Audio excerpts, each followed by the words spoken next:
June 1945. World War II, the deadliest military conflict in human history, was drawing to a close, and world leaders were looking for a pathway to peace. Representatives of 50 countries gathered together to work out a plan, flocking to the US city of San Francisco from across the globe. The Conference of the United Nations on International Organization is now convened. Though the United Nations was the brainchild of US President Franklin Roosevelt, it was his successor, Harry S. Truman, who addressed representatives at the first UN conference. If we do not want to die together in war, we must learn to live together in peace.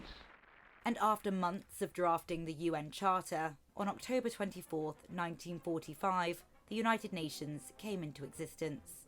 Now headquartered in New York City, the UN is tasked with a host of responsibilities. 87,000 peacekeepers in 12 operations around the world, and delivers supplies to those who need them most. Addressing a UN Security Council meeting on the Middle East earlier, Secretary-General Antonio Guterres stressed the importance of global unity. Today is United Nations Day, marking 78 years since the UN Charter entered into force. That charter reflects our shared commitment to advance peace, sustainable development and human rights. On this UN Day, at this critical hour, I appeal to all to pull back from the brink before the violence claims even more lives and spreads even further. It's a message he hopes will translate to every member state.